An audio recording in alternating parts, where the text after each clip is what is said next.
Okay, we shall continue from where we stop. Hot Sutra, page 59, part 3. Part 3, Meditation. Email number 4, 3 turnings and 12 modes of the Four Noble Truths. 3.1. The 3 turnings and the 3 types of prajna as explained by Master Shen Hua. The 3 types of prajna or wisdom, as explained by Master Shen Hua, are similar to those of the 3 turnings of the Four Noble Truths. Wisdom, as explained by the Buddha under the Dhammacakkappavattana Sutta, or his first sermon, and they are 1. First turning, proclaiming the truth as spoken by the Buddha, leading to Suttamaya Panya, wisdom born of hearing the Sutta, or discourse of the Buddha. Master Shen Hua calls it prajna of language. 2.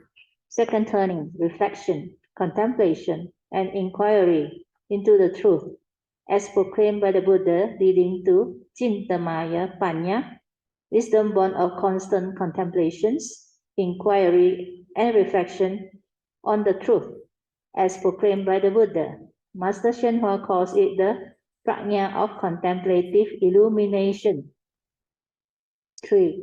Third turning, meditative training leading to Bhavanamaya Panya, wisdom born of the meditative training as taught by the Buddha. Master Shen Hua calls it the prajna of characteristic of actuality or ultimate wisdom. 10th Heart Sutra class and meditation class by Brother Theo Cancun at Wu Ping Jing Se on 22nd April 2012. Short notes taken to assist in developing a clearer and better understanding of the sutta discussed. Part 1, recapitulation and emphasis on the previous lesson. 1.1. Brother Theo's reminder on heedfulness. Brother Theo reminded us not to be heedless anymore, but instead strive on with heedfulness and diligence, making use of this great window of opportunity to cultivate and to gain liberation from birth and death when the Buddha's sasana or his dispensation is still around. This is because, according to the Buddha, it is very difficult to be born as a human being, Genshen Nante, and even more rare and difficult is to be born during the era of the Buddha sasana and to encounter the Buddha Dhamma, 佛法难闻. So, do follow the advice of the Buddha to strive on with heedfulness and do not be heedless anymore. For this great window of opportunity is indeed very, very, very rare. So, please do not be complacent. To let it slip away for you will truly regret how foolish you were if you were to let it slip by. The earliest Heart Sutra short notes that emphasize the following important basic essential teachings of the Buddha are more than enough to help you all develop your cultivation. 1. Importance of cultivating the 5 spiritual faculties. 2. Importance of having right views with regards to the law of karma, to follow the advice of the Buddha, Dhammapada, verse 183. 3. Importance of cultivating heedfulness. 4. Importance of understanding the meditation as taught by the Buddha and the 3 turnings of the Four Noble Truths, especially its second turnings. That is to constantly investigate the Dhamma via the second turning of the Four Noble Truths, to develop your own understanding via Cintamaya Panya, wisdom born of the second turnings. To develop this Cintamaya Panya, one needs to carry out constant inquiry, reflections, and contemplations on the Buddha Dhamma or Noble Truth as proclaimed by the Buddha, and not just via believing what the Buddha had said. Not just via believing what the Buddha said and then committing them to memory and storing this so-called Dhamma up as knowledge. For the true Dhamma and wisdom is an understanding, and it is a living Dhamma that can be experienced and understood from moment to moment, whereas knowledge and memories are of the past, very rigid and fixed, making you very rigid in your views. So this one is a more complete reminder. All this while I've been telling you the way, your traditional way that is been taught is to use the thought to learn the Dhamma as knowledge. So if you do that, then you become gullible. That's why I put here the second turning, wisdom, which is Chintavaya Panya, is very important. Constant inquiry, constant reflection and contemplation on the Buddha Dhamma, or the Four Noble Truths, as taught or proclaimed by him. And not just believing, oh, Four Noble Truths, yeah, I agree, the Buddha said Four Noble Truths. Then what happened? You just memorize the answer. Suffering lah, cause of suffering lah, end of suffering lah, and the path that leads to suffering. Like that, you will never learn the true Dhamma. That this is all knowledge. So here I make it very clear. You are believing what the Buddha said and then committing them to memory. This so-called Dhamma, store up as knowledge. Oh, sorry, I read again. What the Buddha said and then commit them to memory and storing them up, storing this so-called Dhamma up as knowledge. For the true Dhamma and wisdom is an understanding and it is alive, a living Dhamma, applicable to life, that can be experienced and understood from moment to moment, whereas knowledge, memory are of the past, rigid and fixed, make you very rigid in your views. So understand this, see this, then develop the correct cultivation through investigation, through inquiry, through contemplation. Assume you don't know anything, find out, check. Based on your form and mind, check. Awareness, check. That's how you learn. Don't just like the gullible one. The word come out, oh, microphone.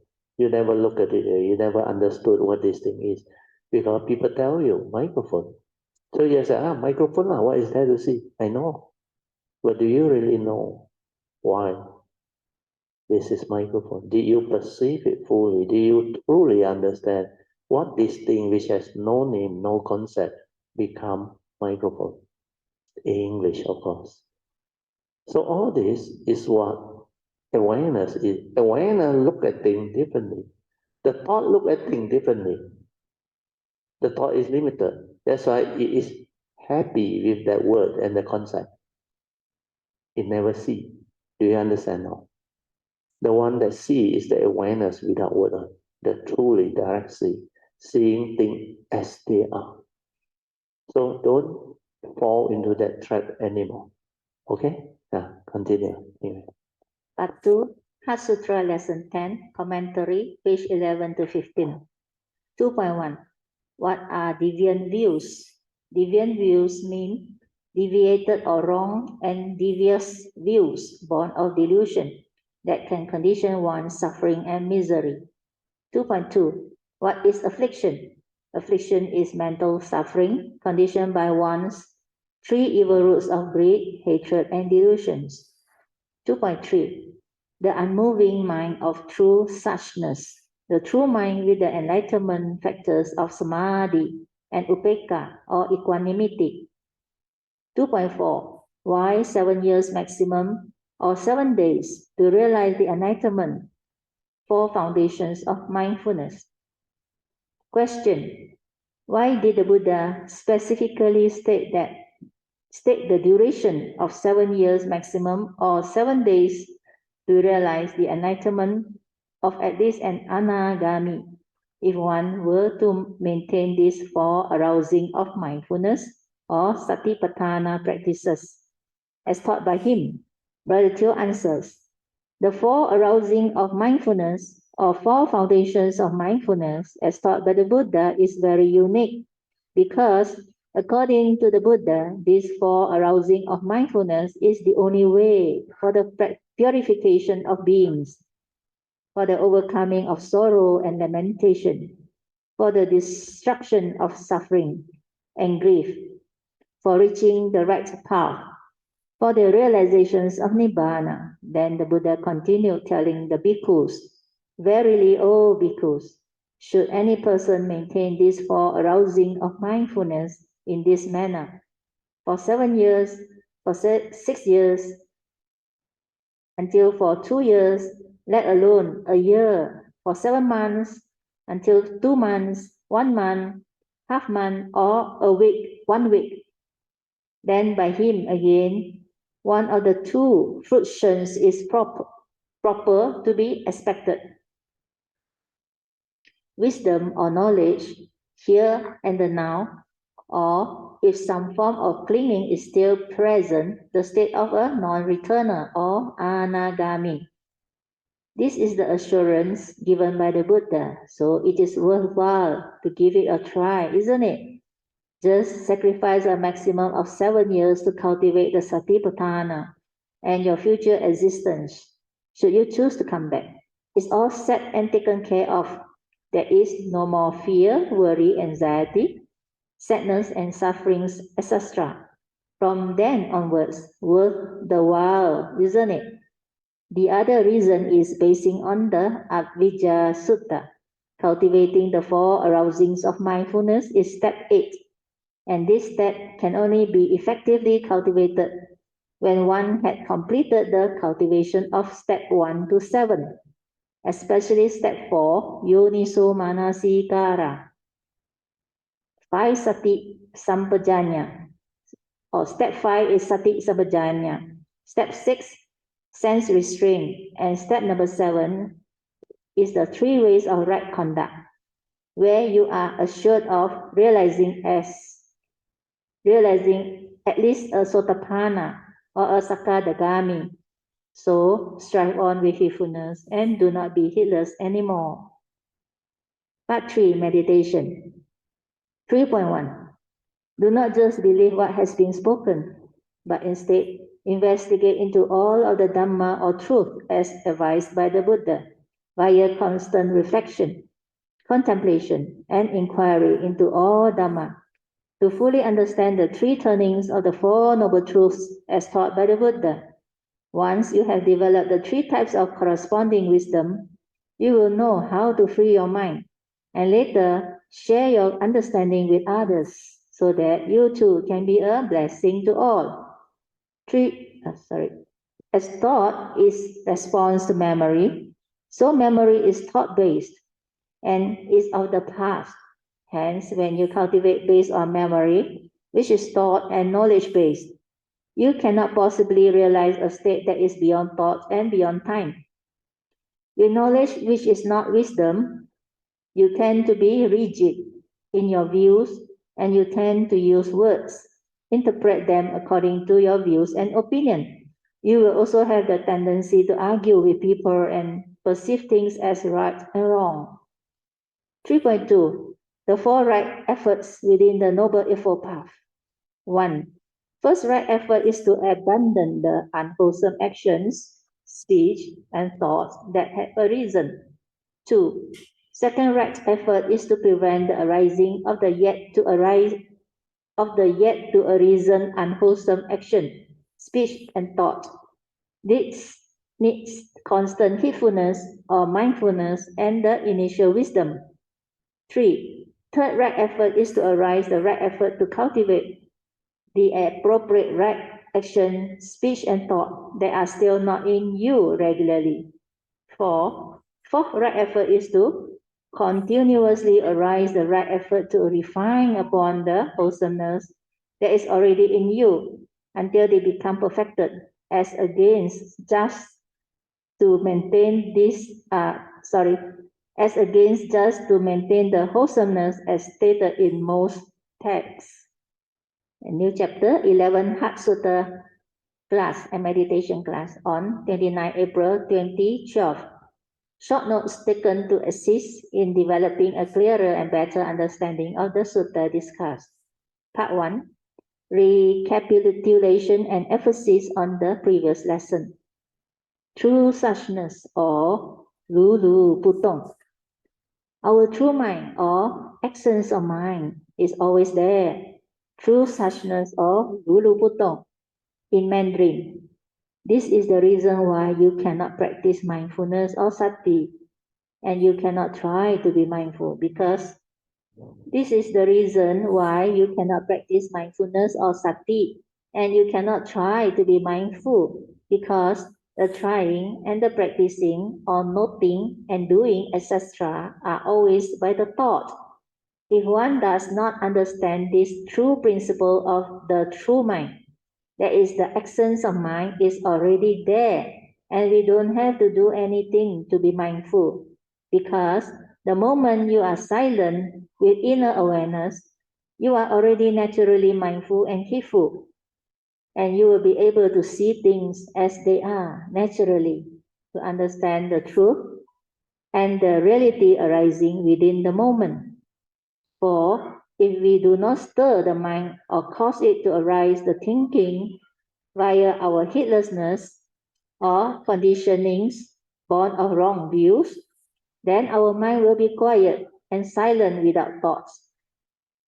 Then it can be aware of this essence of mind, which is the natural state of silent inner awareness before the knowing.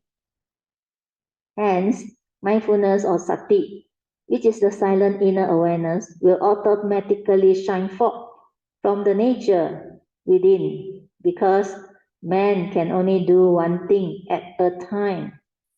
Either you are silent and aware within with your nature or essence of mind, or you are lost in thought and is preoccupied with your activities of mind or thinking and reacting, etc.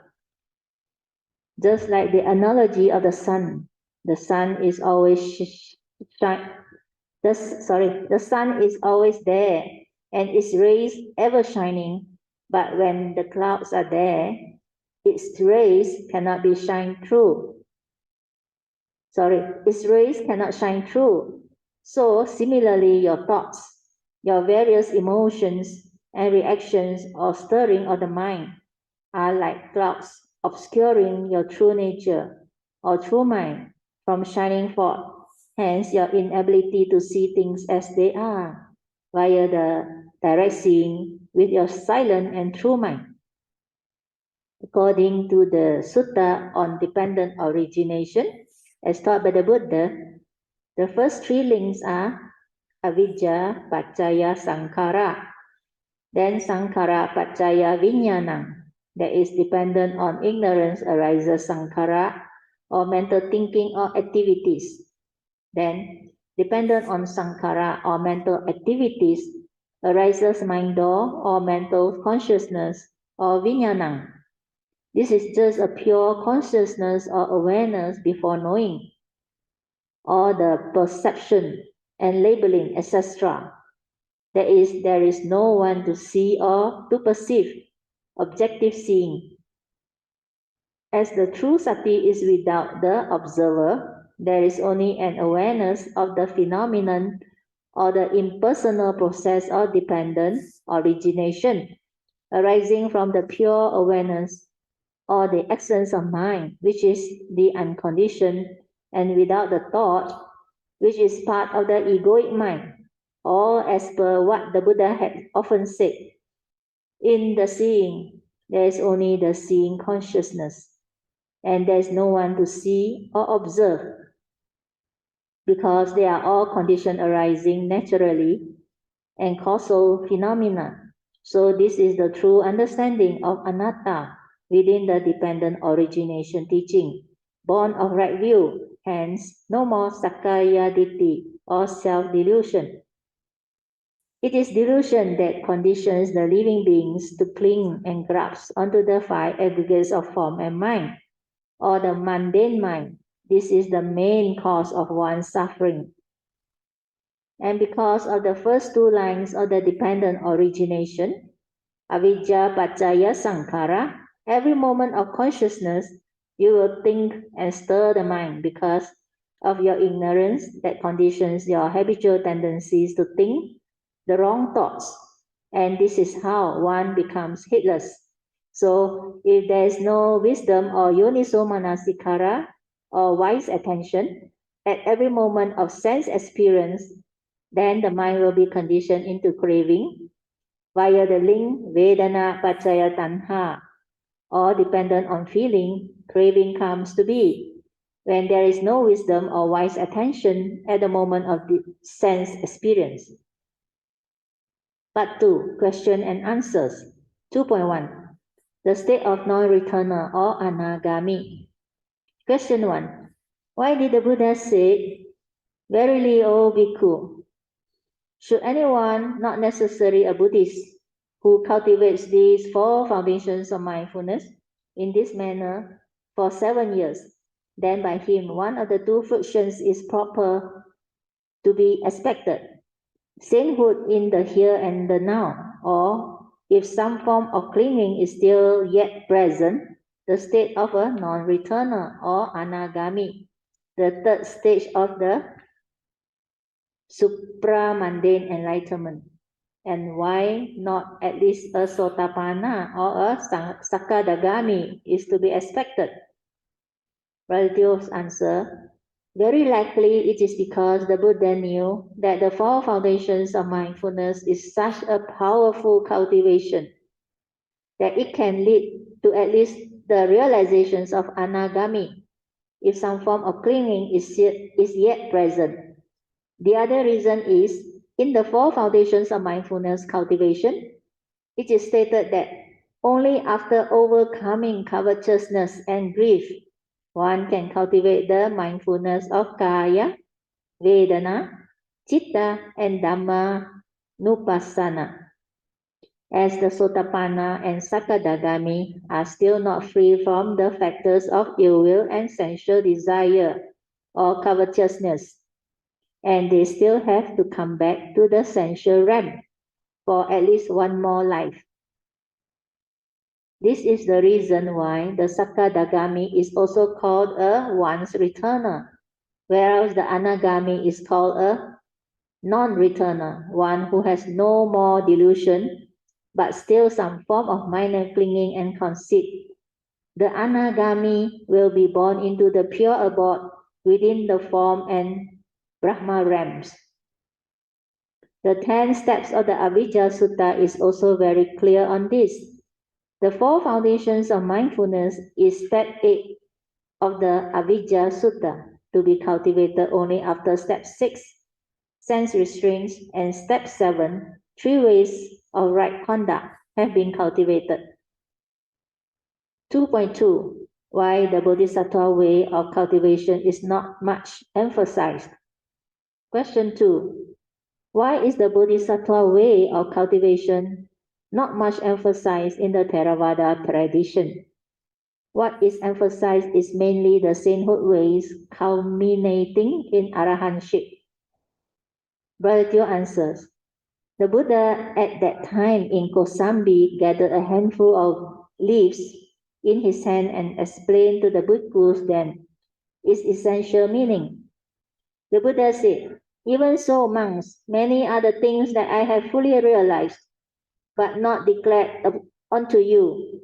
Few are the things I have declared unto you. And why, monks, have I not declared them? They, monks, are indeed not useful, not conducive, are not essential to the holy life of purity. They do not lead to disenchantment, to dispassion, to detachment, to tranquility, to full understanding, to cessation, to enlightenment, and to nibbana. That's why they are not declared by me. So the Buddha knew during that era the conditions were such that the sainthood way via cultivating the 3 turnings of the 4 Noble Truths is the fastest and the most appropriate, hence the teaching then. The other reason could also be because the Bodhisattva way is so much longer, needs aeons and aeons of cultivation to perfect the 10 paramitas or perfections. And this way is so much more difficult. To be a Bodhisattva, one must have a very great compassion and a very big heart to come back for the living beings. and they have to vow to save the limitless living beings. The supramundane mind, via this great compassion and vows of theirs, must arise to cause them to come back again as bodhisattva to cultivate the perfections. Otherwise, after arahantship, the form and mind will cease upon parinibbana, and there will be no more rebirth. Well, still, can I ask one question? See the page 66 on the Buddha said, he did not declare the others' teaching is because it is not useful, not conducive, not essential to the holy life of purity, and they do not lead to all those disenchantment, and they not lead to enlightenment and to nibbana. Can Radhya explain? Okay. Sorry. Okay, very good question. You see, what he has realized are a lot of things that actually what the other, what they call people who are curious would like to know. Like, what is the first thought of ignorance? That condition living being to become what it is today. Then, like the beginning of time and all that. He said, forget about all this. Although he can understand, but you don't try to find out why. Because he said, inconceivable is the beginning of the first thought of ignorance that condition, delusion, and cause living into fall. All this he has the understanding. But why do he want to teach? Because this is not for noble truth, noble effort, but it will not lead to enlightenment. But the Bodhisattva way thing that he has realized and he has cultivated and perfected is not included in the sainthood way. You understand? That's why he said, whatever he know, even the Bodhisattva way I will say, it is not for you to become enlightened now. It is for the whole process of perfection. Understand? Keep on doing, keep on doing, keep on doing. But it's not for noble truth. So you want to learn that one, I tell you, that life, nobody enlightened. Understand? So that's why his focus is, like I explained earlier on, he will establish the spiritual cultivation like education system. Okay? Of course, the highest education is a university. You can produce graduate, master, PhD. Okay? So you assume that is the Bodhisattva way. Okay? To enter university, you need students, isn't it? So you need to prepare them, isn't it? So who are the ones that can take the Bodhisattva way? The same enlightened being up to Arahant. That if they understand the way, they can make the vow. That's why you must have a great heart. Very, very great compassion heart. Then this supramundane mind must arise. Otherwise, you cannot go this way. So that you know that there is a nature within that can continue this one. That's why the 5 stages of Bodhi mind development I explained to you all. Not until you reach the 3rd stage of Bodhi mind development, where you can illuminate that Bodhi, that nature, is that true nature clearly. Then you won't fall. Otherwise, you can still fall. Yeah. So Bodhi mind that has the ability actually take very long time to cultivate. Understand? Even to make the vow, understand? The plant the seed of Bodhi and life after life come back. By the time he teach you this one, there is nobody who can go to university. Well, the time is not enough, understand? Well, that teaching is so extensive. Although the Mahayana say in the Tusita heaven, he taught them. Then Long Su Pusa, like elephant memory, like Ananda, like that, brought it down. Then somehow it got taught to the Mahayana. So Mahayana have all these sutta. But you read the Mahayana Sutta, do you realize one thing or not? It's nothing to do with the Four Noble Truths and the Tritanya. Hardly mentioned at all. Understand? All esoteric one. Understand? Like the Sungama Sutta. Then the Diamond Sutta. So abstract. These are for enlightened beings to go that way. That's why he say, At that time, he cannot tell all those disciples that thing. It's just like if they are still in the primary school or the secondary school before they go to university. You go and tell them about university thing. It's just like the primary school teacher. You go and teach arithmetic. Then the student learn. Then you ask him, what is arithmetic? Or later on maths. Is it addition, subtraction, multiplication, division? Then you look at the boy. Hey, there are a lot more things. You go to Form 5, Form 6, add maths, everything, then apply maths. Then you go to university, you got all the very, very advanced maths. Even integration, differentiation, all those things at Form 5 or 6. He will look at you, no. No. My teacher teach me only this. So they cannot understand that they are not ready. That's why the sainthood way is more important. So he said, what I have realized are like the forest, but they are not conducive for the holy life. That's why it's mentioned that way. Understand? Yeah. And he has to, during that time, prepare all this. And during his time, a lot of disciples take the Bodhisattva way. Then he gave prediction to a lot of them. But we haven't finished the Miao Later on, you will see, I think, if I'm not wrong, at least 1,000 with a prediction by Sakyamuni Buddha to be Samasa Buddha. Means they are all Bodhisattva. And some of them, as far as I know, well, one of my guide told me, he said they have been together for very long, even before Bodhisattva, as Sakyamuni Buddha becomes Samasa Buddha, they were cultivating as Bodhisattva together. And there are many encounters. So a lot of these things not recorded in the Theravada is why?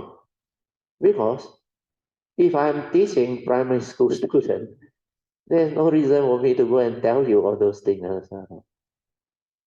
So very likely these are the reasons.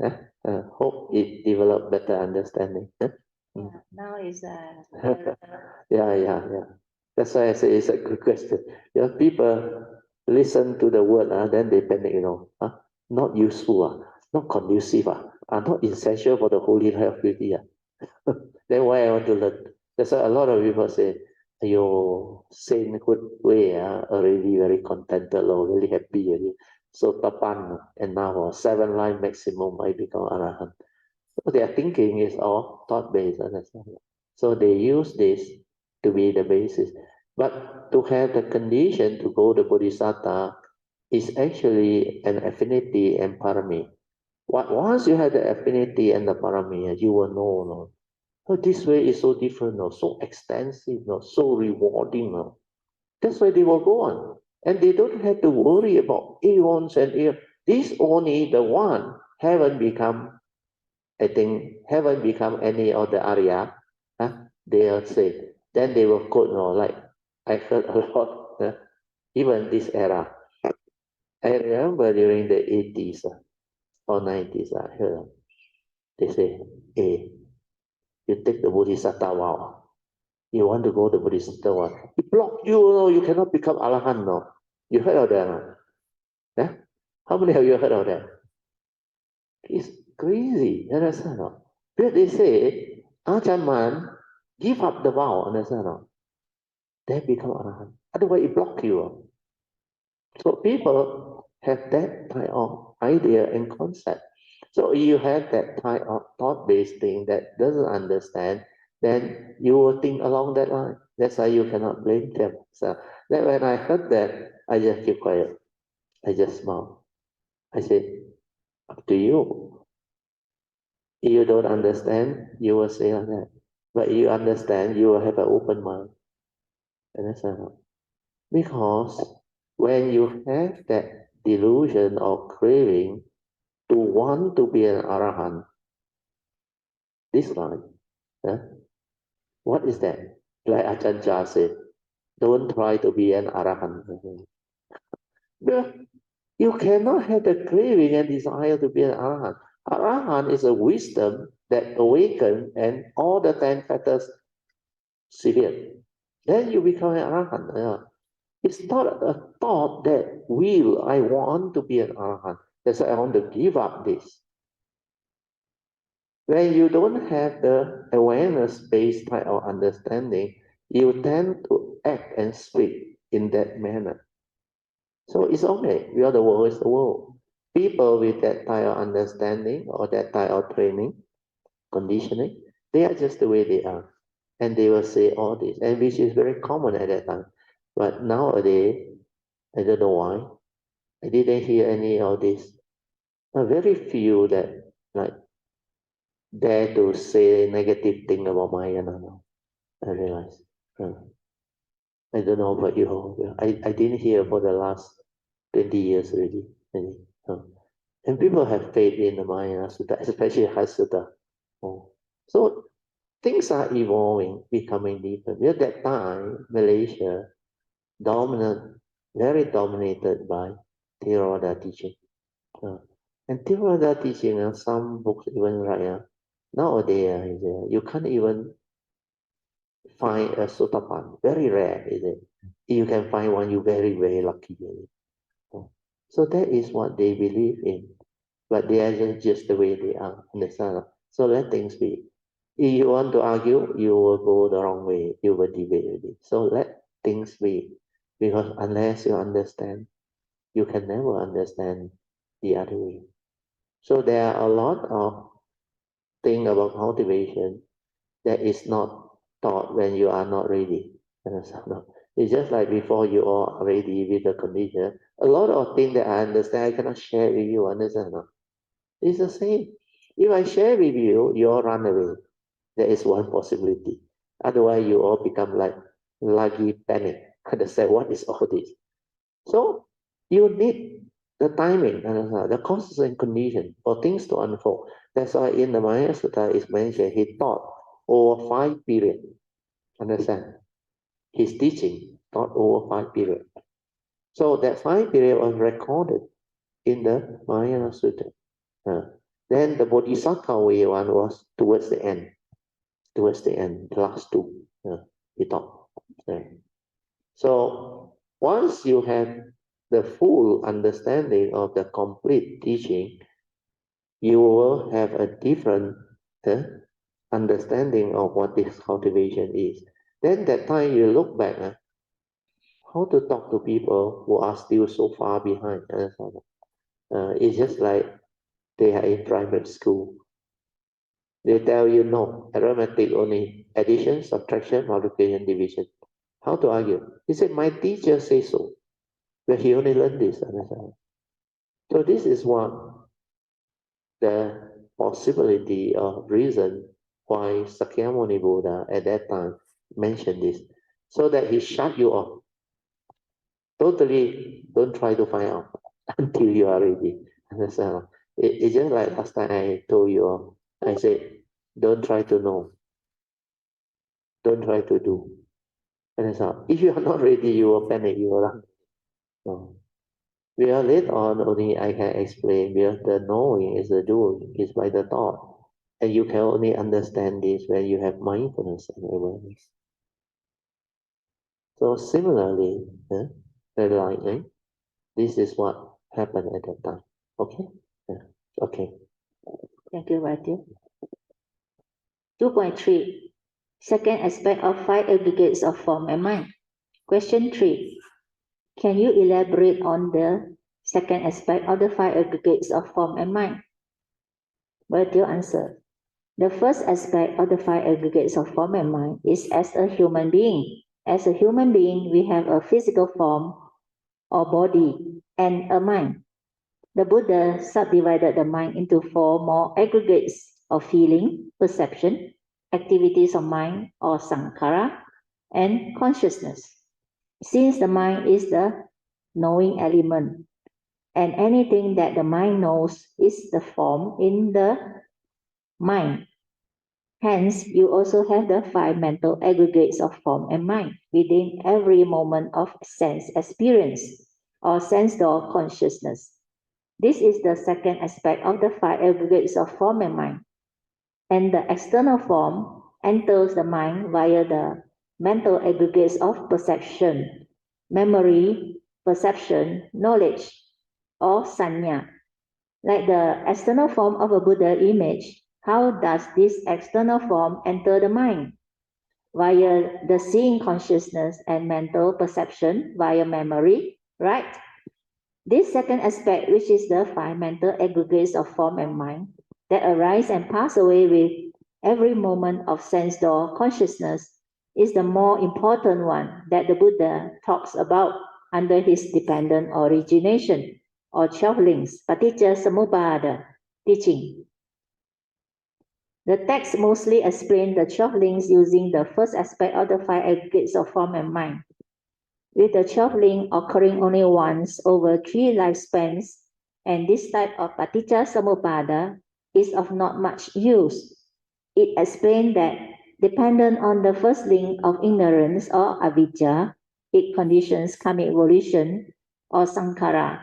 Then karmic volition conditions rebirth consciousness or vijnana, and dependent on rebirth consciousness, form and mind or nama rupa, the human beings comes to be. Dependent on the human being, the sixth sense basis or salayatana comes to be. To them, this is the only possible logical way of explaining it. Whereas the actual 12 links using the second aspect can also be explained if one understands how our mind functions or operates as taught by the Buddha. According to the Buddha, the dependent origination occurs within every moment of sense door consciousness that is dependent on ignorance, not understanding the truth and wanting to know. It conditions mental volition or activities, mundane perception and thinking, etc. Then, dependent on thinking or mental volition, it creates mental contact that triggers off mental or thought consciousness instead of rebirth consciousness. Because mind is also an organ. Then, dependent on mental or thought consciousness, the content of consciousness will follow to arise the five mental aggregates of form and mind, the second aspect. Then, dependent on this form and mind, there must be these six bases. Hence, the flow of dependent origination as taught by the Buddha. Hence, the flow of dependent origination as taught by the Buddha. This second aspect is seldom taught because it is very difficult for most cultivators to have the understanding, to share, unless they themselves have realized the Paticca Samuppada happening within their own form and mind. 2.4. Why my mindfulness could only sustain for a while? Question 4. Why is it that my mindfulness could only sustain for a while and I find it very difficult to cultivate the daily mindfulness when I am working? Brother Teo answered, when you understand what sati or mindfulness is, then you will know how to train your mind to be heedful throughout the day, and daily mindfulness can be developed and stabilized even in the midst of life and work. When I was cultivating about 26 plus years ago, I was working as a civil engineer, and the place I worked, according to my boss and my predecessor, was like a madhouse. I was the head of the maintenance and technical department of the property office, a super skilled post with a staff strength of 800 plus responsible for the overall upkeep, maintenance and development of one main and two branch university campuses. This job comes with a lot of responsibilities and work pressure, yet I was able to develop the cultivation and my daily mindfulness was not a problem. So it all depends on you. And if you are sincere and serious about life, then the cultivation will take off and there will be no problem. You must know how to plan and organize your work well. Then you will be able to do it. Like what I did, within a period of 2 to 3 months, the whole madhouse department was transformed. And I was able to settle down to do my cultivation. and soon I became quite free after I had managed to standardize into annual contracts most of the essential routine maintenance works. That was the reason why, while working, I could still meditate daily, off and on, can still go for meditation retreats and spiritual trips, etc., with my wife and 2 children, aged 4 and 6. I follow a very strict daily religious routine and meditate very often. I will meditate early morning when I woke up, before I start work at office, at lunch break, and whenever I had free time, and before I sleep. Even during meetings. Then later, when my daily mindfulness meditation had stabilized, I was able to meditate throughout the day and even into my sleeping moments. Like I hardly sleep and I was fully aware and awake most of the time. 2.5. Okay, wait. So at least here, they recorded it. Then we make it into this, what they call a Sutra short note. I also forgot about this, that I relate to you all during that sharing. And this is very comprehensive. This is what really I do. My cultivation was non-stop. And that time I was at my peak, 34 years old. That's why at the age of 35, 1989, 1 year later, I awakened. So I was doing my cultivation there before that. I joined that place in 1982, yeah, not wrong. Then by the time 89, I finished.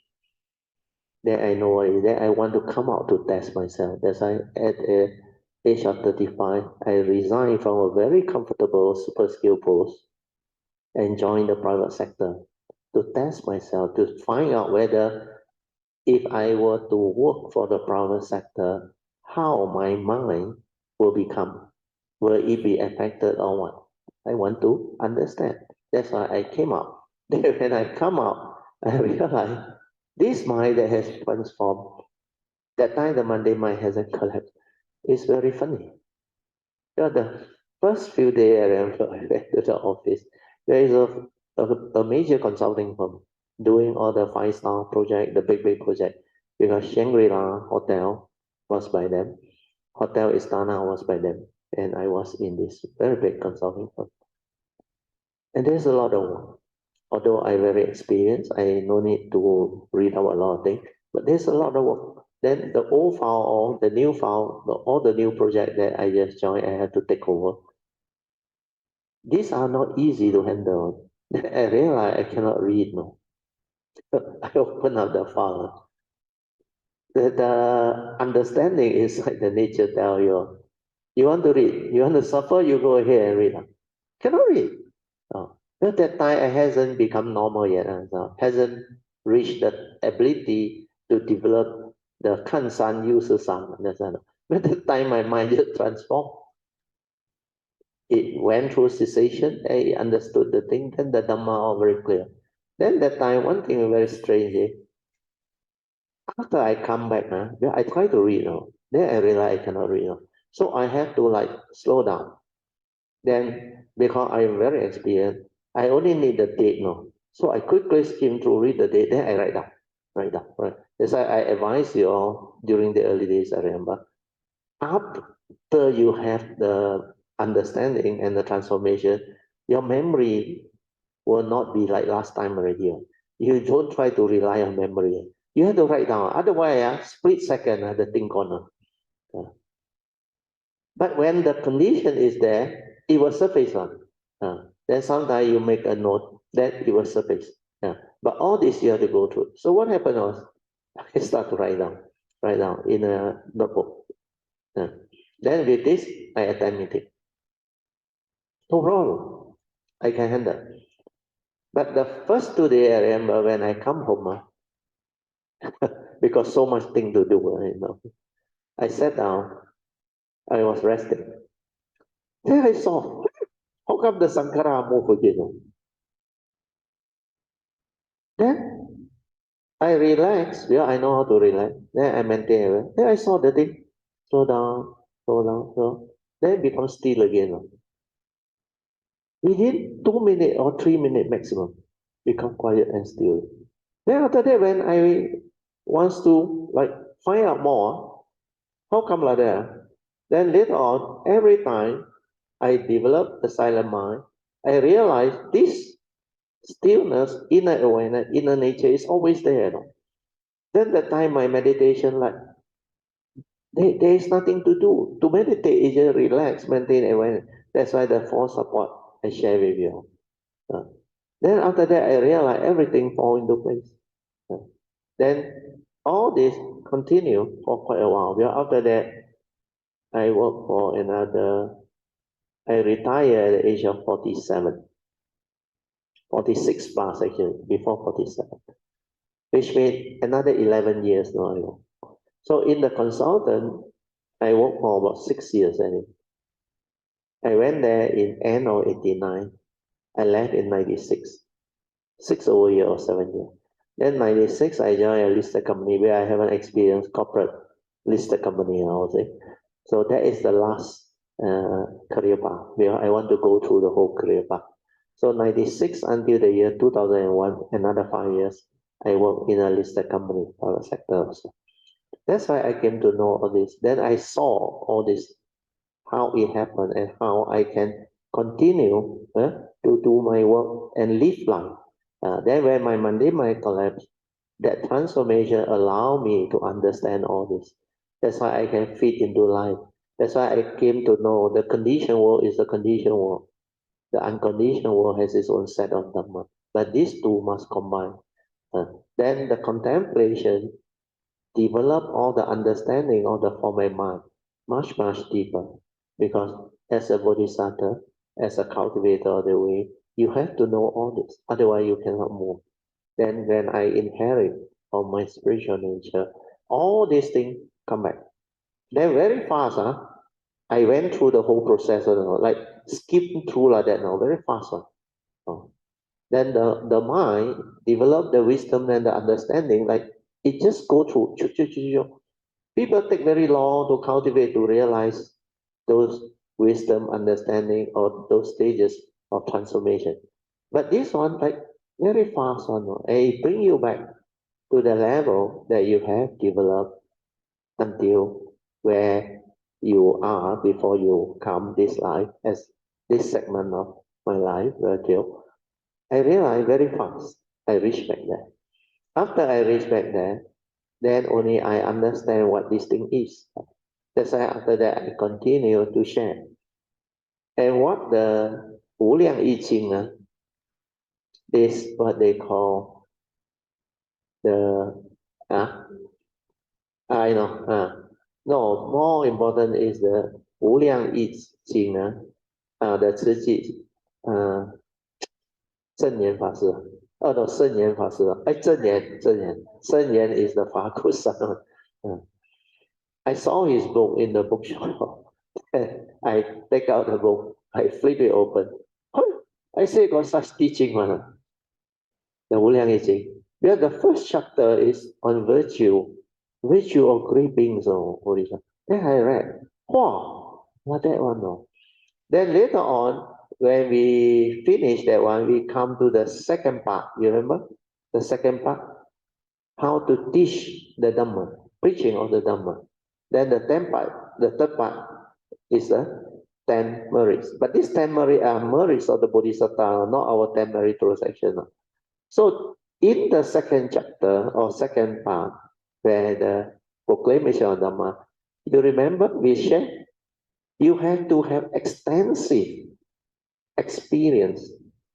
You must go through all these aeons and aeons of birth and death to develop those understanding. That's why the Bodhisattva are very different. So that was the one that when I read and I saw, I recall everything. I have done it before. Then I realized this life when I come, I have this ability to understand so much things which I never learned this life. Different people come, I know their background. Based on what they tell me or what they describe to me and how they behave, my nature can know already. But I don't have psychic. I cannot read past life. I cannot do any of all this. But how come I can understand how he become like that? That's why I can advise you very lightly. Yeah, your condition. You have to develop all this under. Yeah, I can explain this to you. Your life. You decide whether you want to follow or you don't want to follow. It's up to you. And most of them follow. They do the repentance, asking for forgiveness. Then after that, they do something like follow the advice of the Buddha, cultivate. But once the problem solved, you don't see them already.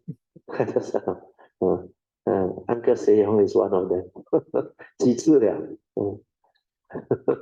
So because of that, this time, the third time he came, I reminded him. I said, it's Dr. Jayanta, and all these things can help you and clear. You better make sure you don't miss it. Oh, he said, he understood. So a lot of these things you can see, you can understand. And his affinity with me is very different. Past like that, this like that. He get to know me without knowing who I am. He know I very good. He know I very good at a lot of things. Technical engineer. He's a contractor. He after Form 5 come out and become contractor. And he came to know me was they are very sincere, very nice. That time only after Form 5, I already as an engineer working. Then they came and see me. Of course, they are so sincere. Then they talk to me. Then I said, okay, you can tender, you can try, yeah, but you must be competitive. Otherwise, you cannot. And they really very competitive. Where they from the small town, Batuat, and they get things very cheap. They get things done very cheap. So they were successful. Then he was very happy. Then he get to know me. Then after that, he buy things now. He like New Year, what he sent hamper to me. Then he take me for dinner. He take me for lunch. Then we become. Then he consult me on a lot of things. That's how the affinity developed. But he not interested in Dhamma until he got problem. But he very good. When he got problem, he know I teach meditation and how to solve it. He come. And every time he come, 3 times already, he recover. So there are people with that type of condition and affinity. That's why somehow, if you go the Bodhisattva way, you have that nature, you can understand one. That's why the Buddha can teach, teacher of man and God. You understand one? Whoever come to him, he can understand. Then he also has the spiritual penetration. As a Sama Sambuddha, this comes as a byproduct. That's why he can see the past and all those things. That one is an added advantage. But my nature very funny. I don't want to touch psychic. I already know I cannot touch. Well, when I touch, my wisdom will be affected. That's why this life also I cannot touch. I won't go that way. And nobody taught me, and yet I know. They teach me all the rising, falling, the vipassana, anapanasati, everything.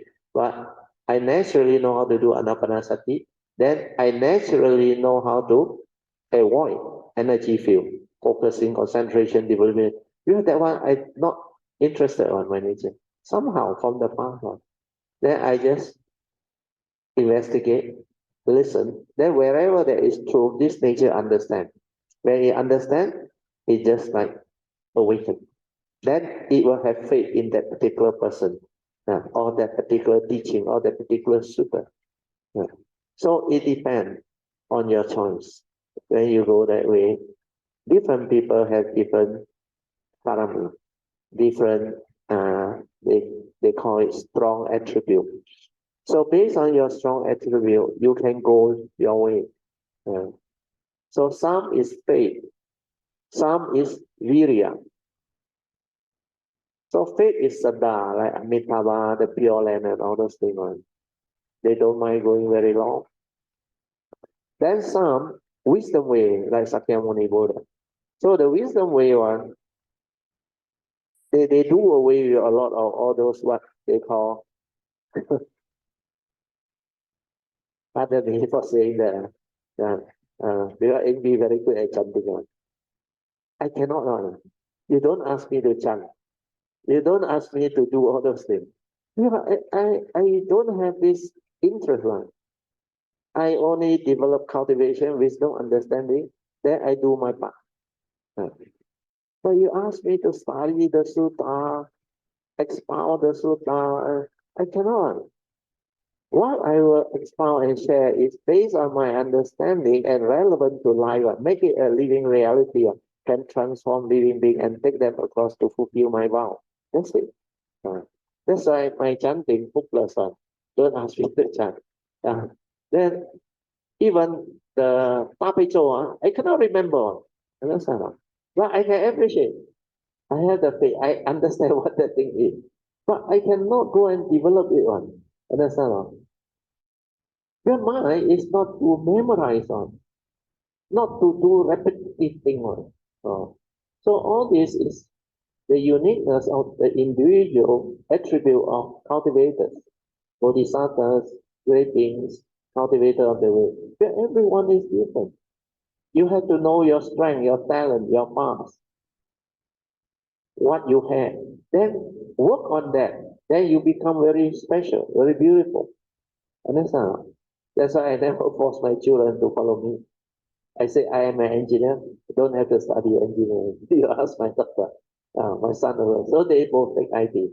Then earlier on, my wife worried after the Sunday school, secondary school onward, they never attend Sunday school. They never come for Dhamma class. I said, you don't worry. I told my wife, forget about it. He keep on telling me, hey, teach them Dhamma. I said, forget about it. The time will come. Then the convenience come, it will come. My own children know. But I cannot. If there is no, if she got no interest, she also won't be there. But the condition happened. Meant to be, she appeared. And she herself also say, suddenly he starts to develop the interest because there were conditions. He followed me for the spiritual trip before the annual retreat. Then he starts to understand what I do. Then after the first retreat, become very different. Very different. Then of course there were causes and conditions. Just she very simple. She not ambitious one. But she has a good nature, very good nature. Then she can help people. But the only thing is where she wants to choose to live his life, her life, and which direction to go, she still got a choice. She still got a choice. And she can be very good in this if she determined.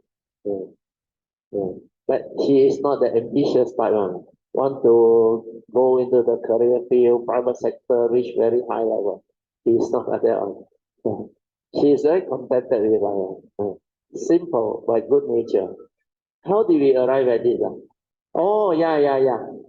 That part when I describe how I do my cultivation when I was working, and that job is a very tough job. And I was able to do it. That's why it can be done. Very good. Continue. Difference between forest and city monk. 2.5. Difference between forest and city monk. Question 5. What is the difference between forest and ordinary city monk?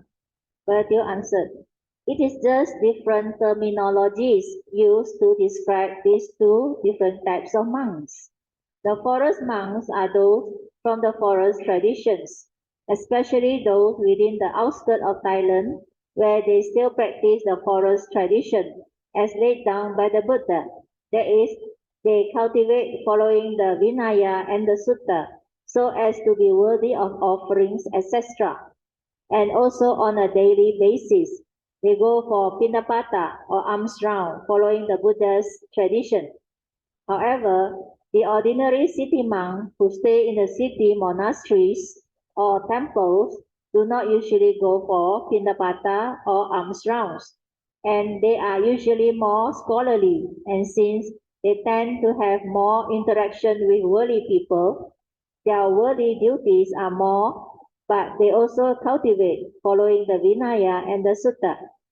It is a matter of preference or choice, and it is up to the individual. Both types of monks can still cultivate the Buddha Dhamma because they are ordained monks, follow the rules and teachings the Dhamma Vinaya as laid down by the Buddha. Part 3. Meditation. Email number 4. Second turning. How to cultivate this second turning wisdom of Cinta Maya Panya via inquiry, contemplation, and reflection on the truth as proclaimed by the Buddha. 3.1. First noble truth, second turning. The Buddha said, this noble truth of dukkha is to be understood. Inquiries.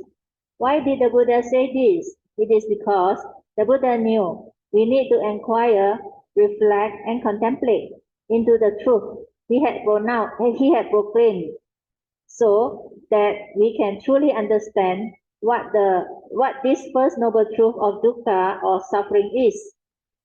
This inquiry can allow us to sincerely reflect, contemplate, and inquire deep into this first noble truth of dukkha, to truly understand what dukkha is before we confront it, so that we can be wary of it. This will also enable us not to be caught in dukkha or suffering via not knowing that we are already suffering. 2. How can I develop the understanding of what dukkha is? One can do it via the above reflection, contemplation, and inquiry into the 5 daily contemplations as recommended by the Buddha, with a very calm and composed mind, filled with Saddha, Viriya, Sati, the first 3 of the 5 spiritual faculties, following what we have done during the Sutra class. For details, please refer to the recorded sharing via web link as done by Brother Sui An. 3.2. Second noble truth, second turning. The Buddha said, this cause of the arising of dukkha, which is craving, is to be abandoned. Inquiries. 1. Why did the Buddha say this? There is craving, which is the cause of one's suffering, is to be abandoned. If craving is not abandoned, we will continue to suffer. 2. How can I abandon it? To reflect deeply into the Buddha's 4 right efforts and 5 daily contemplations as advised by the Buddha, followed by the Dhamma on impermanence, sufferings, and anatta nature of the 5 aggregates of the form and mind. To use the 4 right efforts and 5 ways as taught by the Buddha to abandon the unwholesome thoughts and the cravings that will condition our unwholesome action, speech, and thought. As we all understand finally, only wisdom frees. So to use the 4th way, which is to trace the origination factor, then retrospectively reverse it to develop the wisdom to free. And this is the best way thus far. This 4th way uses heedfulness to cultivate the mindfulness of the 6 internal and 6 external sense bases via Dhammanupassana, mindfulness of Dhamma, cultivation, to trace the origination factors leading to the wisdom, thereby enabling one to understand clearly how your mind has been tricked into attachment or clinging and reactive modes via one's delusion, because there is no yoniso manasikara or wise attention at the moment of sense experience. Craving born of delusion is the cause of all attachments and clinging to our 5 aggregates of form and mind that conditions our suffering. To refer to the 18th of March year 2012, 6th Heart Sutra, Part 3, Question 1, Short Notes for details. 3.3. Third Noble Truth, Second Turning. This cessation of dukkha is to be realized. Inquiries. 1. Why did the Buddha say this? Why is this cessation of dukkha is to be realized? So that one does not have to suffer anymore, because according to the Buddha, suffering need not be, and that this cessation of dukkha can be realized in the here and the now, before one dies. The other reason is the second turning emphasized here is on the word realization, Because the Dhamma or enlightenment is not a knowledge, but a wisdom which is to be realized or awakened to without thought. 2. How can I realize the cessation of dukkha? Realization can only arise after one has trained one's mind to have the initial heedfulness and wisdom after overcoming covetousness and grief, to cultivate the four foundations of mindfulness and the Noble Eightfold Path as taught by the Buddha.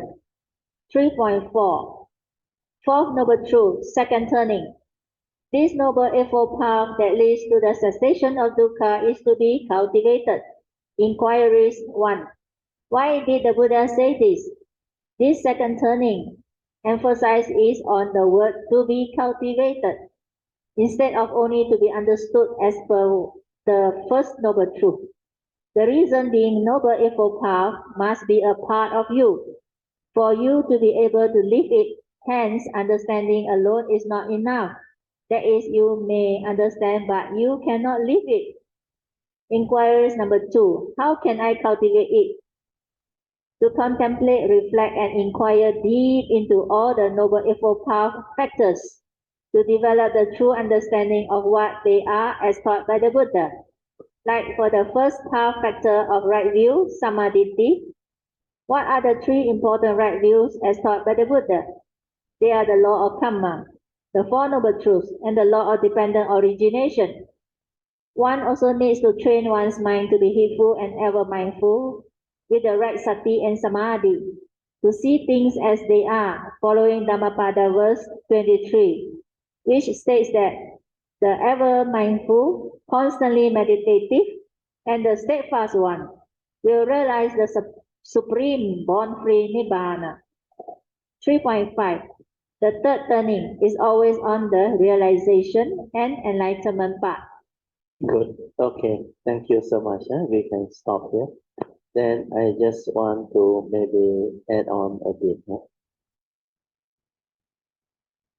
So under 3.4.2, Romanized number 2, how can I cultivate it? That's why I told you all, the Noble Eightfold Path, you really have to cultivate it. All the path factor is a very big topic, very big deal. Unless you cultivate this and make the Noble Eightfold Path a part of you, the embodiment of the Noble Eightfold Path factor, unless you have that, you cannot be noble ones. You cannot be an Arya. Understand or not? You don't think you go and meditate, suddenly you insight into phenomena, you awaken already. Then, of course, you Arya. But cannot live life. Understand? That type of Arya cannot live life. Understand? But when you have the Noble Eightfold Path embodiment, really no suffering. Sometimes those type of Arya, especially first stage, second stage, is still a problem. Understand? But you only root out the first three factors and accentuate the fourth and fifth factor. You still got anger on, but accentuate the. But the Sotapan still got sensual desire in you. So they haven't gone through. And they still have suffering, like Ananda, weep when the Buddha wants to realize Parinibbana. He cried, Then he went and tell Anuruddha and the rest. He said, the master told me he is going to go into Parinibbana. He is leaving us. What must we do? He cried, he wept, He's a Sotapan. So just understand that as a Sotapan, Sakadagami, they still have a lot of possibility of not real strong suffering. They still got that like sadness, grief, and all those things. But as an Anagami, they still can have restlessness of mind, minor conceit, understand or not? Then they still attach to form and formless jhana. That's why they cannot break free. The last factor is ignorance, avijja. So even Anagami has this slight, very slight weakness, understand or not? Suddenly their mind can still be restless. There's a restlessness in one other factor, and he cannot understand. where his avijja not rooted out yet. Then the minor conceit, you know the minor conceit, he will go and think, oh, now I anagami. Not easy, anagami.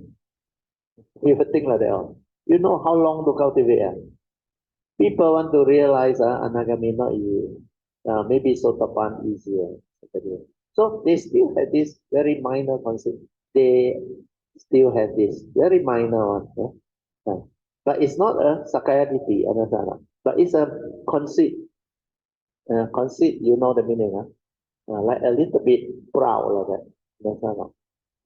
So they still have all this. Not until you arahant.